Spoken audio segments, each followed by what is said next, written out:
Is this thing working? Are we live? I think we're live. What's happening, everybody? Hope you're having a fantastic, whatever day you're watching this. So, basically done with the tune on the F-150. I don't think that it needs anything else at this stage of the game. Guys, the truck's running fantastic. I can pull more power out of it, I'm sure. There are some things that I could do to that tune to make it a bit more aggressive, but I have removed a lot of the things that had made that tune aggressive already. And the truck it was not bothered at all in terms of performance. All it really did was chill out some of the drivability. So F-150 tune is a wrap. It's done. The truck is now running consistent 1370s in the heat, in the funk, on 93 octane, and in the same conditions like 1350s on E85. With a little bit cooler air, it's run a string of 1340s with one 1338 in the mix. Guys, it's a mid 13 second truck now. And it does that number in just some bad conditions. We've been having some funky air down here in Velocito, and well, that's what I've got to work with. But again, the truck's running fantastically. It sounds amazing, which leads me to a point that I wanted to make. Good buddy of mine, Orange Crush, rang me up because, bro, you're not going to believe this. The 2025 Rams are hitting the streets. In other words, the trucks with the, the standard output inline six. I almost said Coyote for some reason. I'm leading into something here. Truck is rated at 420 horsepower, 470 foot-pounds of torque.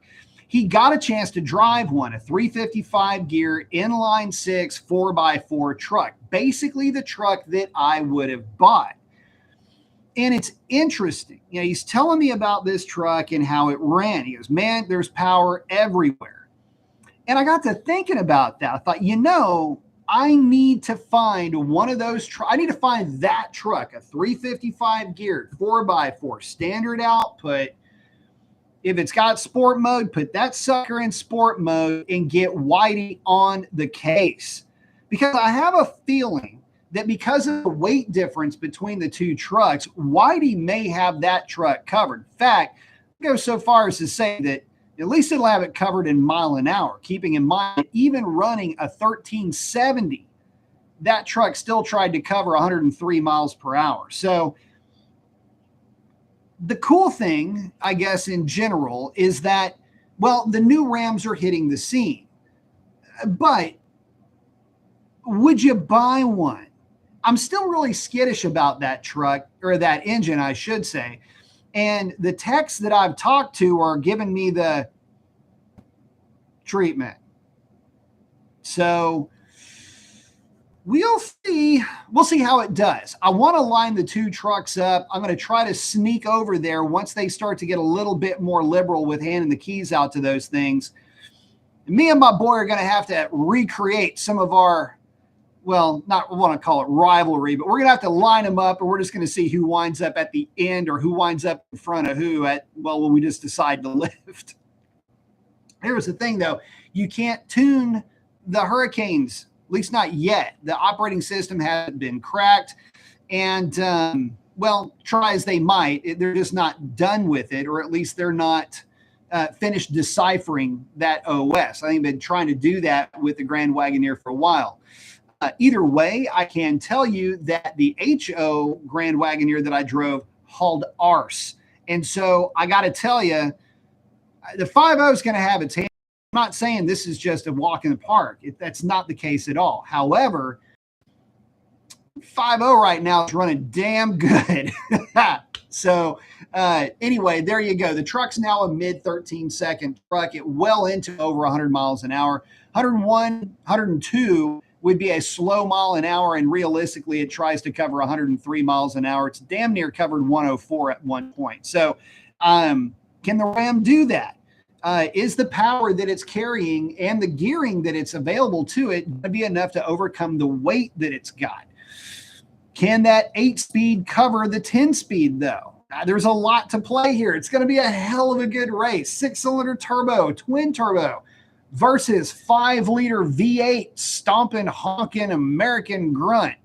But at least I should say as technologically advanced of a V8 that you're going to find in a pickup truck, at least naturally aspirated. So anyway, there's that. The other thing is just wrapping up a post-ride video on the Triumph Bonneville T120, now rocking the British Customs Predator Shorty exhaust, and I did a tune revision. I've been doing a lot of tuning lately.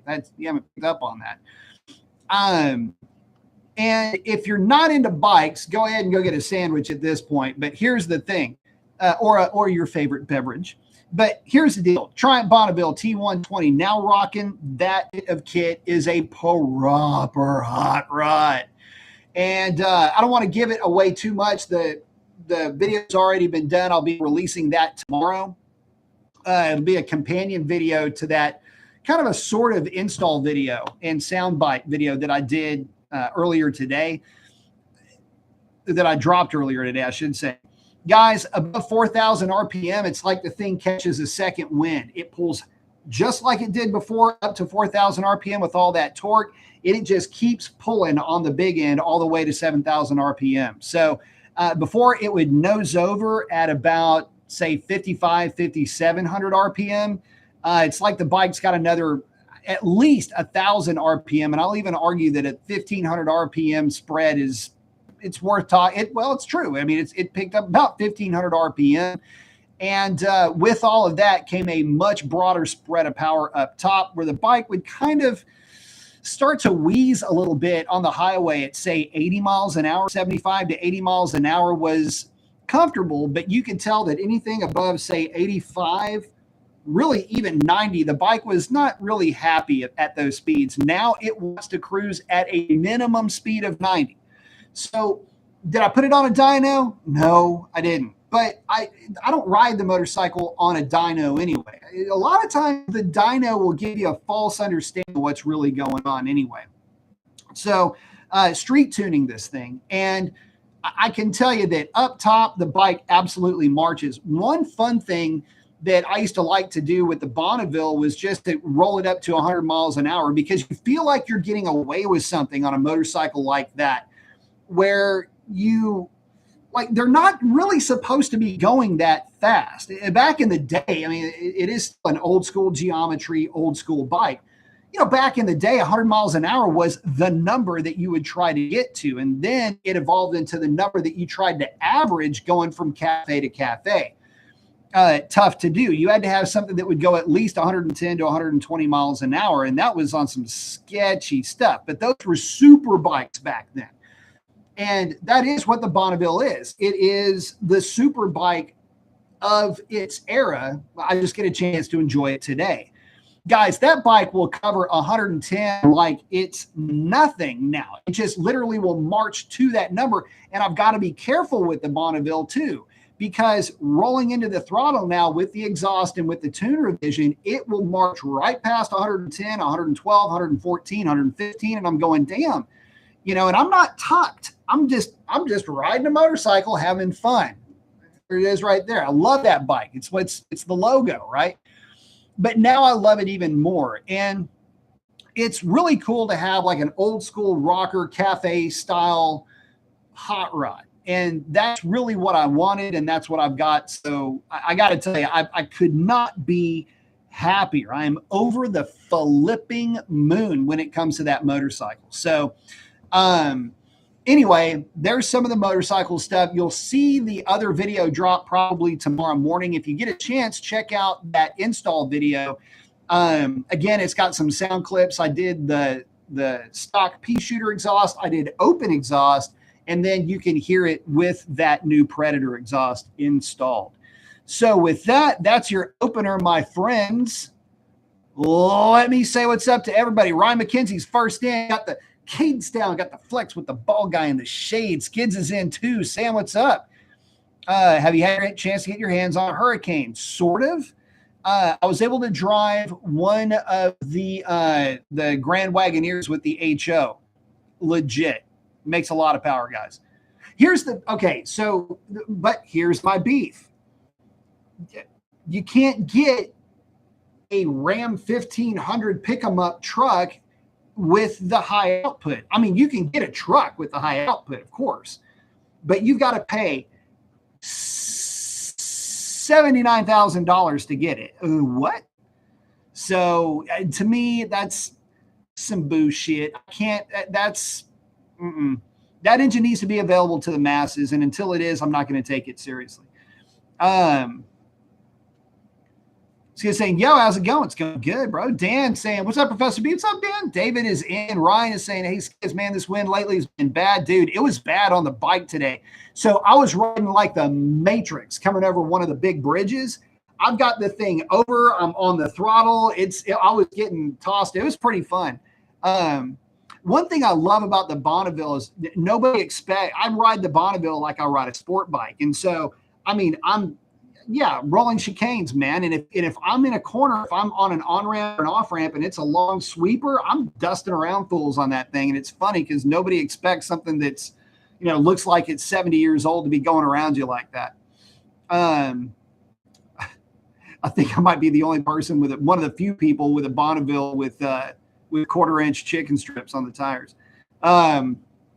Brent saying, what's up, all? Skids is in with our Mac. She said, we don't ride in Wind, Texas. We don't ride, dude. I love it. I think it's great. I think it's just part of the show, man. No Ab's in. What up? Took my neighbor's grill for a ride. There's a lot of ways to take that one. I've gotten used to the Texas breeze when it's 100+ degrees. The wind is a big asset for sure.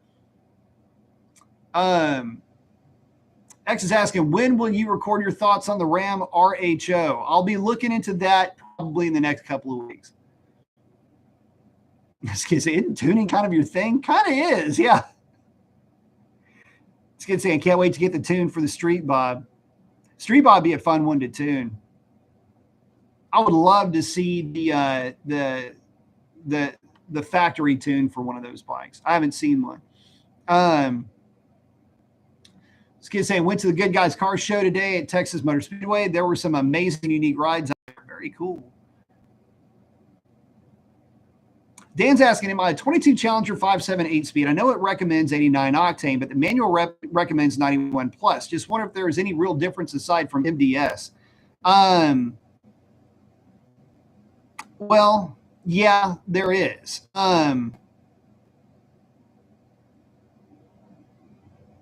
Aside from MDS, I still run the 93, seems to run better. It will. So the manuals will request 93 octane because of lug. It's just better to say, look, you're better off running 93 octane because people have a tendency to lug manuals and automatics will just downshift. That is the only real difference. There's some slight differences in the camshaft, but nothing that would make a difference in terms of power, just how the lobes are shaped for the MDS, but that's it. Brent, thank you very much. Oh, Brent, yeah, saying this is off Bike Talk, but did you see Racer X 170? Yeah, blew up. My God, just wait, there will be more. I feel really sorry for him paying over 100 grand. So Racer X and I, if you don't know, Racer X and I go back years and years and years and years and years and years. I was part of the build on Excessive, his Charger. I'm the guy that was tuning his car. If you've ever seen some of his older content, tuning his car at the track. I was the guy that was remote tuning him also at the track. So yeah, we go back a long ways. And so we've been on the phone and we've been communicating a lot about this scenario. He called me, told me about it. I gave him my thoughts on what it was. And come to find out, it looks like I was right with what I thought had happened with that car. I can't really dive too deep into it. I don't want to step on any of his content, but yeah, it is. It's absolutely. It's not just stung. It's broken. So to be fair, guys, that thing has been stung since probably the second or third hit that it's made ever at wide open throttle. So to say that the car's been down on power is a fairly decent understatement. And it's because of what I feel like may have been a factory flaw with that car. But again, I don't want to let the cat out of the bag, but I think I figured out when he told me what had happened, I immediately knew what had happened. And we talked about it. And sure enough, when it went in, they started doing the teardown, and they verified some things that I'd said about it. So I hate that it happened to him. It sucks. Let's see. Oh, Skids, there's a cab over Peterbilt. Nice. So fast. There's a car I hadn't heard of, the 1932 Auburn's cars, front-wheel drive, 12-cylinder sports car, stupid cool. There are others too. Ahead of all. Those are killer cars. We've seen some freaking heavy artillery as far as semi-trucks. There's been some boys running around down here that look like they got competition rigs dragging commercial traffic. Back in the day, like they still do it. They would drag race those trucks, and you drag race them either freeload with no trailer, or you drag race them with a loaded trailer. And man, there's been some stuff running around here that I swear you would have said. I mean, things sound like they're pushing a lot of power. But a lot of cab over stuff's making its way back too, which is cool as hell. Skids, yeah, the H06 is way too much money.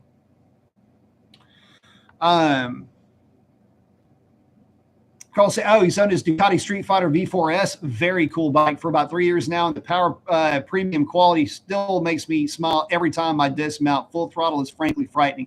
Those bikes are spooky to ride. Any of the V4 variants nowadays, I think the lowest power output is 175 horsepower coming out of Aprilia. So yeah, that architecture is badass. Street Fighter's a hell of a bike too. Kurt saying, I just put the TA intake I scored on my 5.7. I'm really surprised why all of a sudden there's no more throttle delay. So famous on the 5.7 just with this intake. Am I dreaming? I don't know. I mean, I've never noticed a throttle delay with the 5.7 cars anyway. And 5.7 intake is really good. So, not sure. Something might be, I don't know, maybe the stock intake was one of the intakes that I probably would say could use a porting. X is asking, what intake manifold works for a 6.1 car that supports high revs and fits a stock hood? I think Holley makes a short ram now for the Hemi. Fact check me on that. But it depends on what you're going for in terms of high revs. The 6.1 intake will cover 5 to 6,700 RPM before it really starts to run out of breath. About the only one I can think of would be the Edelbrock, which is kind of an improved version of the 6.1 intake. Also got to get fuel rails to go with it. Oh, Kurt saying the Racer X is wheel shuttering. So what causes that? There's a couple of things. Underinflated tires cause that, and funky track prep causes that. Too much power on the hit, but it's too much power for the track and for the tire pressure conditions. That was before we had started talking about, because you guys know I was sponsored by Hoosier for a while, and the tires that I was running, we always ran them at like 22 minimum. Like if it was 21, we'd put air in them. It wasn't even like, in fact, there were some nights I'd run those tires at 24. And it's contrary to what you might believe, but a radial is designed to run at full pressure. It's not designed to be aired down. Now, granted, you can have a soft sidewall, but you don't want to air it down the way that you would a bias ply tire. It doesn't quite work like that with a radial. And because of that, if you have tire pressure too low, it creates a lot of problems in terms of tire deformation. You also have to remember that you have a variable geometry rear end in a Challenger. It's the reality of dealing with an independent rear suspension. And so when you go too low, you lose. So a radial is going to have a slight arc in the tread itself. And that's to accommodate that suspension moving up and down because it's moving on an arc, as opposed to the whole thing coming up and down like a live axle where you want a square bottom tire. You don't want that with what is in essence like a Mickey Thompson ET Street R has a slight curve to it. That's the reason why it works great with with an independent rear suspension. Well, so do the drag bracket radials from Hoosier. So anyway, getting back to it, that's part of the reason why he was running into those problems. But track prep was a big part of that.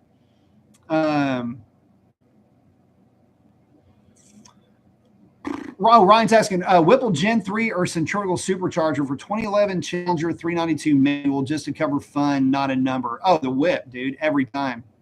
I wouldn't even waste my time. If you've got a manual car and you just want something that's going to make a lot of fun noises and boil the tires, you always go Whipple. If you want to roll race it, get you a Senti, but build it like a roll racing car. Don't just throw another 130 horsepower at it. And think that you're in a good place, because you won't be. Put a Whipple on it and have a blast with that thing.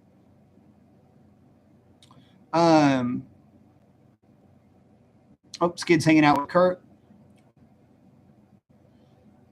Yeah, well, part of the problem, again, in his launches won't look like that moving forward once he gets the car back. It's not going to work out that way.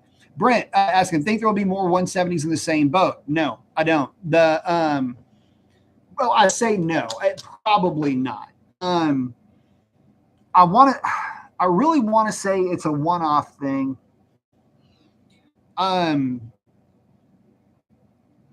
There is something that, again, I don't want to talk too much because I want to give Racer X his content without me stepping on it, or without me putting my stink on it. But there could be a problem.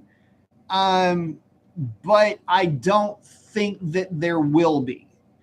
I think as long as guys are changing their oil regularly, and as long as guys are staying on top of servicing, not that Racer X wasn't, in fact, car wasn't even near needing an oil change necessarily. But there are some things that happen when you're dealing with an E85 powered vehicle that is making a bunch of boost and is not regularly driven on the street. And so it's a very advanced oil change regimen when you get into that.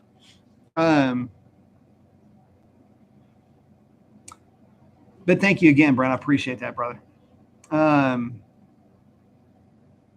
And you know what's funny, Kurt, saying that the launches look weird. They look really weird to me too. And I'm going, what the hell? Why aren't you just foot braking the thing? Dial it up in your screen, foot brake it, and just let her eat, man. I mean, don't. The trans brake thing, I get it. It can work. It can help you. It can help the 60 foot, but none of us trans brake any of the Hellcat variants ever. You know what? I wouldn't even use. In any of the mid to low 9-second cars that I was driving, I wouldn't even use the what is it, torque reserve or whatever. I've got a freaking positive displacement supercharger sitting on top of that engine. I've got data logs. You go watt, it goes full boost. You know. Anyway, there are some things about that car, guys, that I just. And Racer X can drive too. I don't know. There is not anybody that car for car Racer X would not be able to be in the top 5 with, if not win the race outright. Do not question his chops behind the wheel. In fact, I'll go so far as to say this: he and I are interchangeable at the power level he's at. So if you're watching him drive, it's the same as watching me drive. He's got plenty of experience behind the wheel. Of course, it'll run mid to low 9s or high 8s.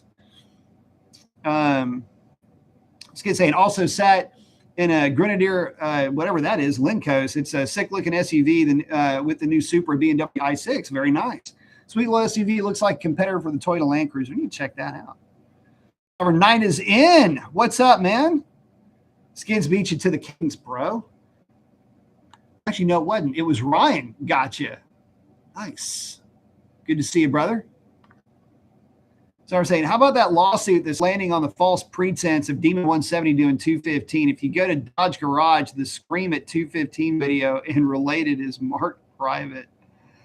Oh, boy. I don't know if that's ever going to get any real play. I don't know that that'll hold up necessarily, but that car is not the one. If taking that thing to that kind of number would be nutty. Kurt, thank you very much for the support, brother. Let's celebrate Kurt's first Super on a live stream. Thank you very much, Kurt. Appreciate that, brother. Hope I don't miss a question from you if you're in here. Oh, yeah, got that one up there. Yeah, man. Thank you very much, brother. Appreciate that. Winter chicken dinner. I like it. Thank you, buddy. Ken's asking, good evening. Can a tune compensate for poor DA? That's all it does. Yeah. So in the tune, I don't have the screen share. So yes, it does. So what you're looking at is total airflow. And you have your timing table. So you don't have a partial throttle timing table and a wide open throttle timing table. You have air charge, whatever the air charge is, one, plus a spark modifier of engine coolant temperature and intake air temperature, plus a modifier for barometric pressure, which is in essence altitude. You will have a timing figure that correlates with all of that based on RPM. So you go to wide open and the computer will know when you've got a wide open throttle request. So let's say that you have a Hellcat and you are at sea level. That car will command, say, 15 degrees of timing at 6,000 RPM. And it will do that at an air charge of 375 grams per second of air charge. Well, let's say you take that car and it gets hot outside. I'm not talking about going up or down in elevation. Let's just say it just gets hot. Well, now you've got a higher intake temperature. You've got the engine coolant temperature probably won't come into play. That's more of a clip for, yes, the car is warmed up or not. Up to a certain point, then it'll start to pull timing. But your intake air charge temp, let's say it goes up by about 8 or 9 degrees, puts you into a hot temperature timing table, or it'll modify it. Let's say it pulls 2 degrees because of a high intake temperature until it cools off because of airflow. And now you're only at the same RPM, same driver demand. Let's say you're at 1.24 is your air charge. It may actually try to give you more timing in that cell, but it's not going to equate to more power. Timing doesn't equate to more power. It's just, look, you don't have as much air charge. Your efficiency isn't as high, so you need more timing to make maximum brake power. So that is a long way. That's going around my ass, get to my other elbow over here. But yes, it will compensate for poor DA. In fact, you can even have cars, and this is kind of funny, you can chase but remember that DA is not always density altitude. That's so sorry, that just flew into my eyeball over here. So, but we have to come to an agreement though as far as what DA means. God, I sound like Jordan Peterson over here.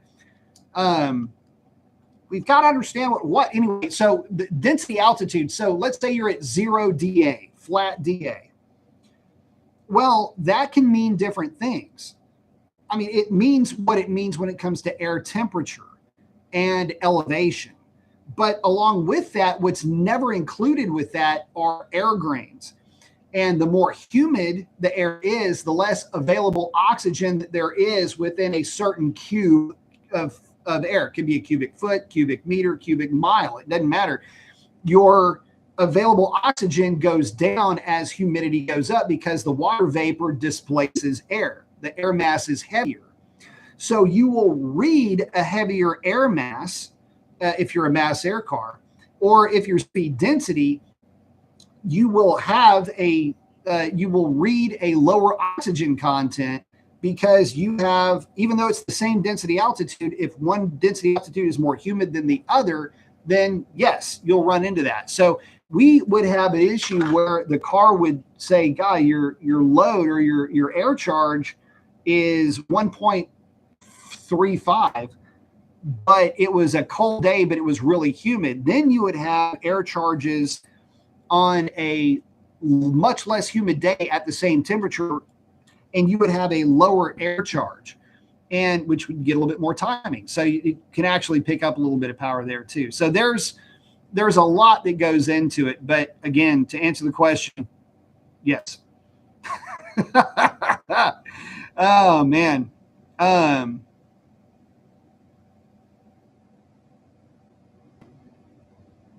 All right, getting back to it. Let's see.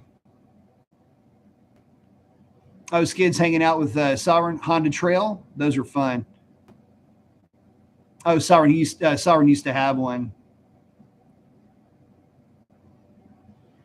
They still have decent resale on eBay. Yeah, they do.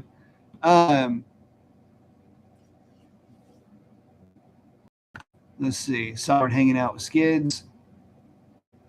But yeah, there's some cool stuff.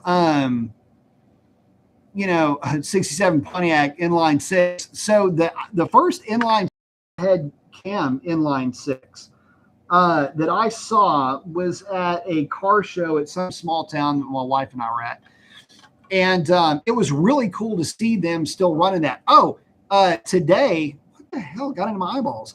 66 GMC pickup truck with the big V6. Saw that today. That was pretty cool. DM is in. Hello. Sovereign. I haven't really dived into the new Ram 1500 RHO. I'm going to school up on it, and then I'm going to give my final thoughts on that this coming week. Ken, thank you very much, man. I appreciate that. Thank you very, very much. Didn't have a question, but I do appreciate the support, my friend. Look, the new Ram is good looking. I absolutely not take anything away from that truck in terms of its looks.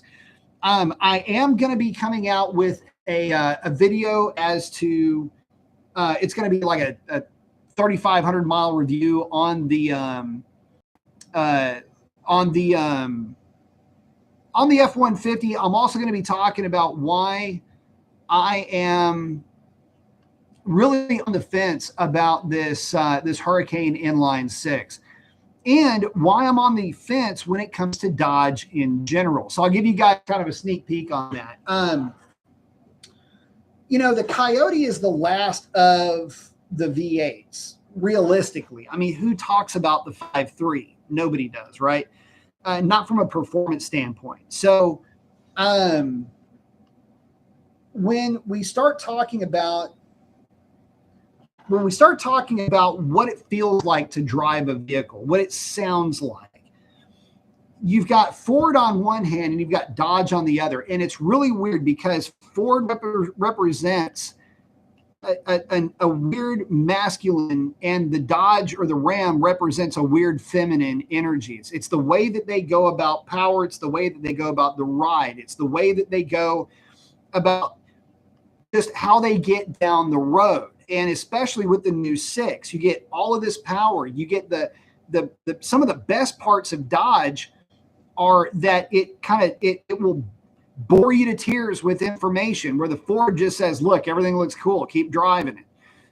The Dodge has a much more compliant ride. It feels more like you're driving a car, where the Ford feels more like a truck, right? but it still has a very firm, taut feeling ride, where the Dodge just has a more, cuddling type of ride to it. Not a bad thing at all. The Ram with the Hemi V8 gets you a much better initial throttle hit. Partial throttle hits are stronger. Heavy, low RPM hits are stronger with the Hemi, where the business is made, where the Ford does its best work, is where you want to be making horsepower. So you've got the big bottom of the Hemi making torque and the upper body of the Ford making the power. There's a lot of things that, when I look at the two trucks and I drive them, there are some definite differences between the two. And keep in mind, guys, I drive Buffy every single day. That's my 2017 Ram 1500 with the Hemi. And I love that truck. And it's faster than you think. And that's the other weird thing. The Tradesman, which is, that truck is still heavier than my Ford, heavier than Stormy was. But that Tradesman still feels fast. And there's times where Buffy feels faster than the Ford F-150 that's out there running mid-13s. That Buffy is a full, at least half a second to a full second slower than that Ford, but there are times where the truck just feels more responsive. It feels like, it just feels better. And so, you're not feeling like you have to whip it to get it to work, which in some cases you can make the case that the Ford is that way, but only in that once you get into the throttle. And look at some of those draggy videos that I've put out, and you can see exactly what I'm talking about. I go Watt, the truck's like, here we go, and then it starts making way, where the Ram is just like steam right now, right off the bat. Let's do it, So that's what I like about the Ram over the Ford. There's a lot to like about the Ram from a ride quality point of view. There's compliance, the way that it just seems to be softer, the way that it handles is more thought out, it seems like. So there's those qualities about the Ram that I like about more than the Ford. I like the infotainment system in the Ram better. I like that you can have the vehicle information is better standard in the Ram versus the Ford, where the Ford's like, look, I'll let you know if there's a problem. Okay, just drive the thing. Don't worry about it. Which is both refreshing and annoying. But anyway, those are kind of my thoughts between the two trucks. But if pressed, I will say that the Ford is worth the 10% premium that you're going to pay for a Ford over the Dodge, for two reasons. One, the power is legit there. Like, it really is there, and it's noticeable. And if you want it, it's better to have it than not have it. The resale value is pretty strong on the Ford versus the Dodge too. The Ford is easily, 10% better, if not better than that, in terms of resale value. So, but I love me some Rams, man. I'm spooked, man. I'm scared of the inline six. Again, I've had texts go, they kind of give you the look and like, hey, what do you think about the new Hurricane 6? And they're like, it's easy to get excited about something when you haven't had to deal with it. So those guys are going, no.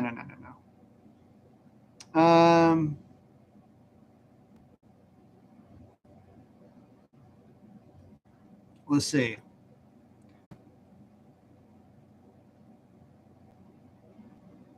Oh, Ken saying, thanks for answering my question. I am tuning the car for consistency and bracket racing. I really recommend the Stage 6 two-step. Two-step helps a lot. I never used one with Foxy, though. Skid saying the cost of entry for an HO Hurricane 6 is just ridiculous. I'm not a player, sorry. And I'm the guy that they should be marketing toward. I mean, shit. Like, guys like us are the ones that would buy it. Like, yeah, you make it available on a Lone Star, and I'll yank that thing out of the water so quick it'll make your head spin. But because they didn't make it available in a truck that I would actually want to buy, I have no thought on that. I hate to say it that way. It's the way I feel about it. Skids, and with the money they want to charge, where's the HP90 behind it? Very good point. Nitro saying, so it seems there's an issue with the 170 oil change maintenance being you race it, you change it.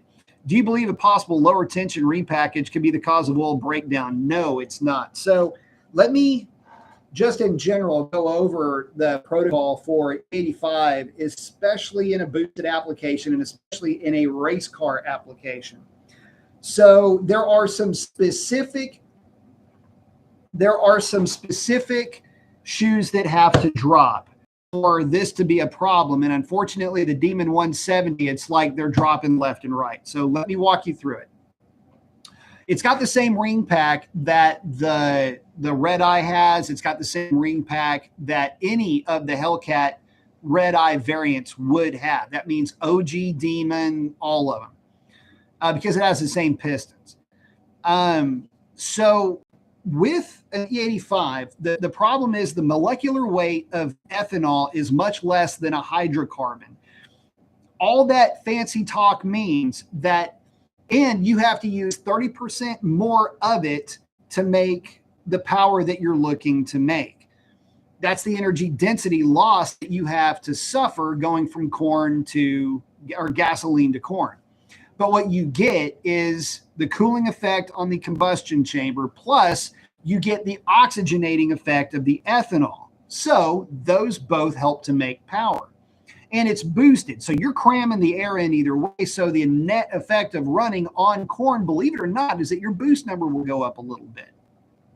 Represents more of a restriction because you now have another thing of mass in the cylinder, in essence, reducing the total volume of the cylinder that you're trying to put a finite amount of compressed air into. See where I'm going with this? So are you sufficiently asleep yet? So getting past that, you have more fuel with a much lower molecular weight, which means it can get past things more easily. Think it's an extreme example, but think WD-40 versus grease, right? What would what can get between and into little holes? Well, WD-40, grease won't. It hovers on top. That's kind of the difference here. It's an extreme example, but I'm saying to serve to illustrate a point. So because you have more mass of a fluid that has a lower molecular weight, it will get past the rings and contaminate the oil. Now, that's not a problem necessarily if you drive the car daily. Let's say you take the car out for drives and you're driving it for about 20 minutes at a time. What will happen is the oil temperature will get to a point where you are now distilling the more volatile ethanol out of the oil. Quick sidebar, back in the day with aviation, they would take, if in very cold weather, they would add avgas to the crankcase. The reason why is it would loosen up the oil, allow it to pump, and once the engine started getting hot, you would distill the gasoline out of that. It would be like an SAE 30 weight oil in very frigid conditions. They would use straight no ethanol avgas, and it breaks up the oil, lets it move around, and it'll eventually distill itself out. You can get away with that with huge sumps of oil. Well, here's the problem. You don't have a huge sump of oil with this little car engine. And so if you don't drive the car long enough to distill out the fuel that's getting past the rings, then you can effectively start to degrade the quality of the oil, even if the oil is brand new. So if you are actively campaigning an ethanol or any type of an alcohol, methanol or ethanol based fuel in your vehicle, and it's a drag race car, then yes, every time you run that car, you're going to have to change the oil because you're not allowing the oil to get hot enough. You're not allowing the car to distill out the ethanol. And because of that, your oil is contaminated. It starts to lose its ability to lubricate the way that it was designed to. And so now your 0W40 starts acting like a 0W20. And that might not be bad under low loads, But you've got to be able to understand that now we're talking about an oil that's going to have to deal with extremely high cylinder loads and high crank loads. That oil film goes away for whatever reason, either low oil pressure, the oil is not the right oil, or it started off being the right oil and now it's contaminated. And now you've got metal to metal contact instead of having that oil film that those bearings in the crank are riding on. So, as a precaution to racers, and I would tell guys, look, if you're running on corn, make sure you drive your car there. You're driving the car back. You're probably going to be fine if you're driving the car again to the track and back. If not, you're going to have to start changing your oil very, very regularly. I've actually gotten into a bit of a back and forth with a couple of people on that before, saying, I don't know, you're full of shit. You don't know what you're talking about. And I'm just like, really? You're willing to bet thousands upon thousands of dollars worth of an engine on me just maybe not knowing what I'm talking about? Or maybe I've been around this game for a long time, back when Supras were running corn, like the OG Mark IV Supras were running methanol, I should say, not E8. Well, when the 85 first came out, but these boys are trying to run methanol on those cars. So yeah, there's a little, and these guys were the ones that taught me. They're like, look, if you run it like that, you only run it at the drag strip. This is how you have to deal with that. So a lot of those guys drove it on the street, and it wasn't that big of a deal on the street. But if the car doesn't get hot enough to distill it, and you're hammering on it, and you're constantly filling that cylinder full of E85, and you have no way to distill it out, yeah, that's where you're going to have a problem.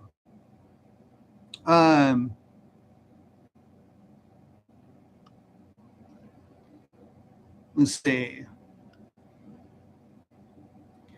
But yeah, nitro, that just for any of you guys that are running corn, just know that there is a difference. You have to change your oil much more often. Kurt saying, old 71 Ford F-150 with a 390 and 3 on the tree. Fun combination, by the way. It was a frightening tire roaster. Yes, they were. Skid saying, I was informed that the name Hurricane is pulled from a Willis. It is. The old Willis Inline 4. That is 100% correct. Kurt saying someone needs to buy back Dodge. Yeah, somebody needs to make Dodge great again. Upscaling trucks and muscle cars was a big mistake. At least give us something to rock with, man. That's the mistake too, man. I mean, look, upscale them all you like, but give us, the guys that are the enthusiasts, something to play with.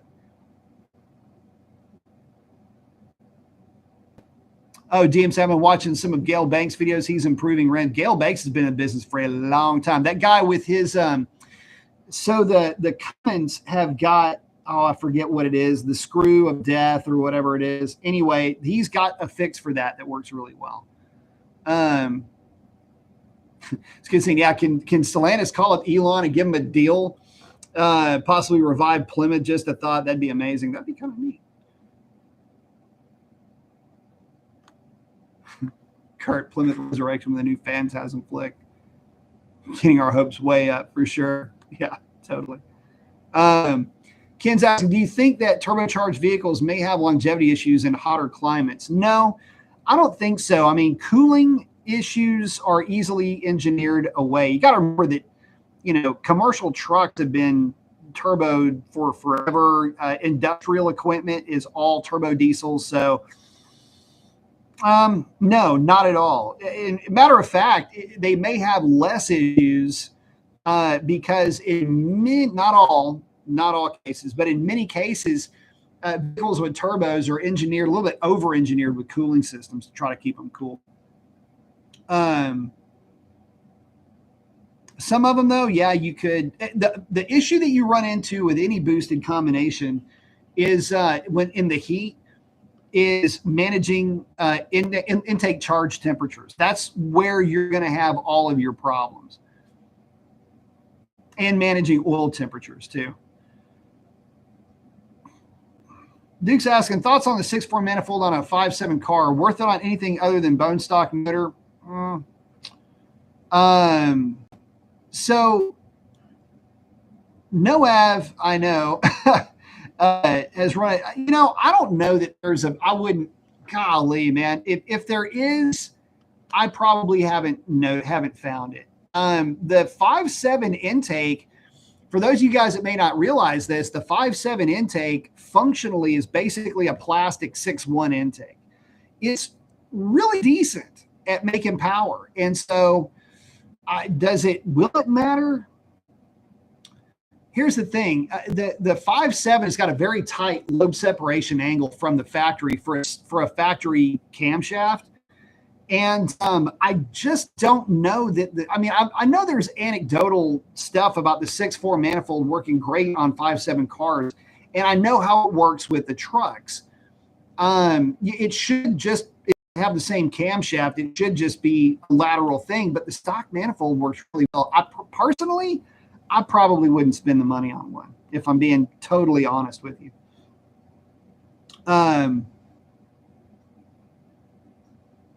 Kurt's asking, what do you think about a 98 Eagle Talon, all-wheel drive turbo with only 40,000 miles and a 5-speed? Should I get it? Could be under 10 grand. No, have big no on the 6.4 intake. I knew it. I was waiting on that. What do I think about a 98 Eagle Talon twin, all-wheel drive turbo with only 40,000 miles and a 5-speed? Yes, please. Thank you. Thank you. Yes, please. Very awesome car. So that car, for you guys that may not be in the know, the old Eagle Talon all-wheel drive turbo was a heartbreaker of a car back in the day. In the late 90s, early 2000s, a breathed-on Eagle Talon was hard to deal with on the street because they were all-wheel drive. And guys with those cars, for, 8th mile rips on the street, like on the real street, not on like 8th mile track, but literally on the street, would give everybody fits. And it wasn't uncommon to see a 10-second version of one of those cars. And this is back when a 10-second car was a 10-second car. A big deal. And so again, this harkens back. I am cool with 6-cylinder turbos and 4-cylinder turbos. I love those things because that's the era that I came up in, was in the late 90s, early 2000s. And that's some of the best racing, some of the best cars came out then.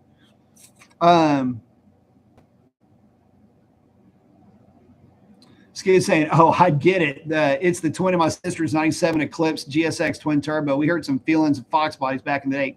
That's, you used to go sniping after Fox body. They had a guy down here with a black one, Eagle Talon, that was incredibly difficult to deal with on the street. In fact, if that car right there wasn't running ET streets, that Eagle Talon would absolutely get the best of it.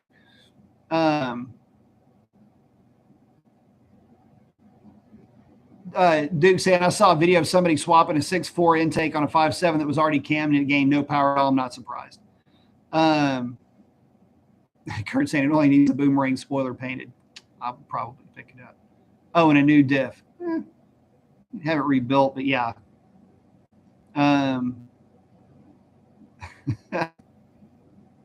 Skid said, I saw some classic cars today. Have you ready to set on OnlyFans? I get it 100%.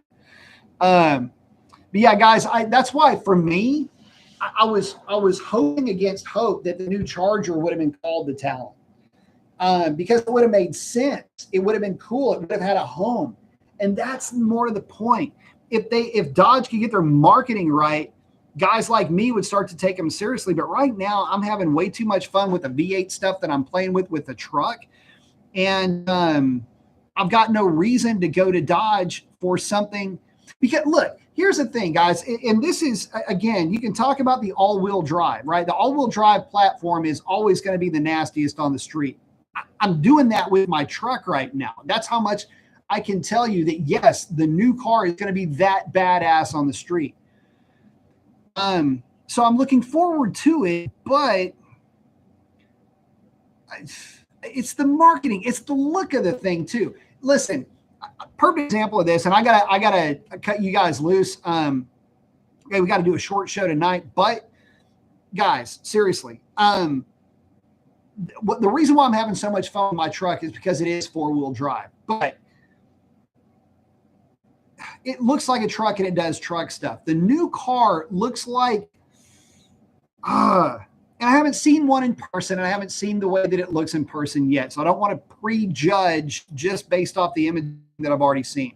But the visual on that car is so uncool. Like, you can have a cool looking car. Eagle Talon is a cool looking little car, right? Charger is a cool looking car. The Challenger is a cool looking car. The Mustang is a cool looking car. You get the idea, right? Like, if it looks cool and it's fast, that's great. If it looks awkward is, I guess, the only other word I can come up with. Anyway, it's an awkward looking machine, and I'm just not there with it. And for me, it doesn't matter how fast it goes. If it's awkward looking and it just kind of has got that clunky feel to it, it's going to take some, I mean, you're going to have to do some kind of makeover with that car so far to get me even remote. Even if it's faster as hell, it doesn't. It's got to have the look to go along with the performance, guys. I'm sorry, it's just the way that my brain works. And if it doesn't, like, and you might say, well, what about the mid-century cars that were like the Polara that were just like boxy? You knew that it meant business. You knew that that look meant business back then. This car doesn't mean business. This car means, it just doesn't. It doesn't have that timeless look, that hot rod look. And you need to, especially for the money they're going to be asking for those things. But with that, guys, I got to wrap it up. Listen, you guys, love each and every one of y'all. Would not do this without you. Ken, appreciate you. Kurt, Brent, man, thank y'all so much. Guys, from the bottom of my heart, truly appreciate that support. Guys, get out there and do something cool for somebody. Chances are they need it way more than you know. And with that, that's a wrap. Be on the lookout for that Triumph Bonneville video tomorrow. Check out the one that I did today. If you're into bike stuff, it's kind of a cool bike to check out. And with that, that's a wrap. Adios.